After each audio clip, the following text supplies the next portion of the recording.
Oh, hey guys, what's up? It's a Culture Detective here investigating your favorite albums, and today I'm going to be doing a second review, and that would be the latest Charli XCX album, Crash.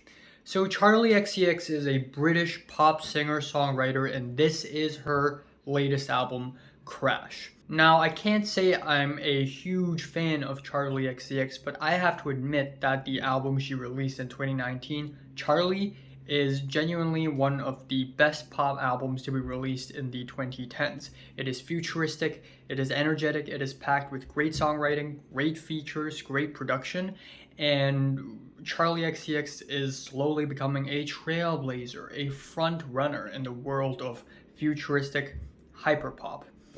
And then in 2020, she released a quarantine album called How I'm Feeling Now, which is more minimal, yet still working on the hyper pop flavors. And now she has released a new album, Crash. And instead of moving forward to this futuristic, slightly experimental hyper pop style, she sort of steps backwards and return to some dancey, groovy synth pop, which is, in my opinion, not a very exciting direction. That being said, though, synth pop can still be really good. Also, Crash, Charli XCX continues to express her love for cars.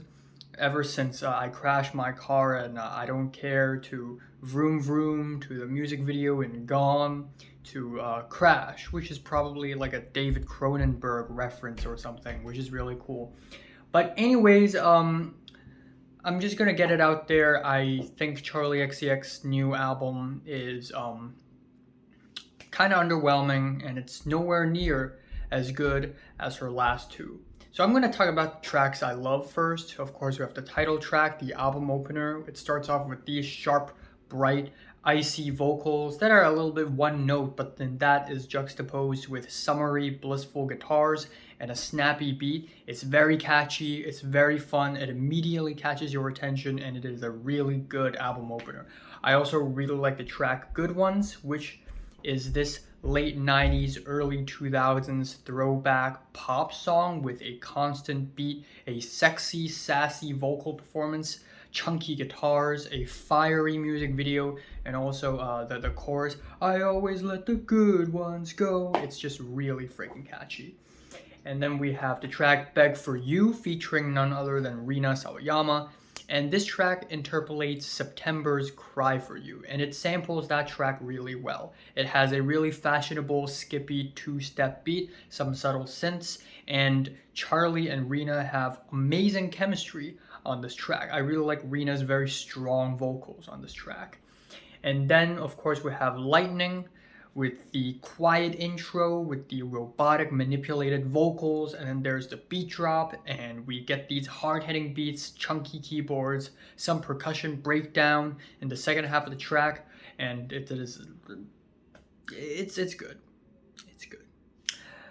But that being said, though, I wouldn't say every single track on this album is good. In fact, yes, I think this is a pretty decent album, but overall, this is way less exciting than I hoped it would be. The track New Shapes is a big, bright, anthemic three-way collab with Christine and the Queens, as well as Caroline Polachek, both of which are also really talented. But all three of them together, the melodies are really stiff, the synths are so-so, and it's kind of disappointing, especially given how huge and anthemic Charli XCX collabs can be. This one is definitely one of the mildest and tamest collabs Charli XCX has ever done.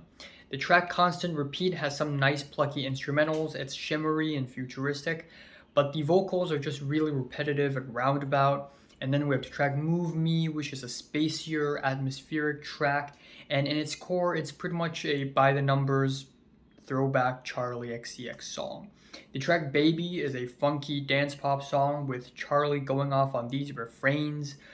But overall, I just think it's kind of average. Also, I'm doing this because I'm scrolling through a Word document. Every Rule is a very spacey and slow song, and it's just kind of boring.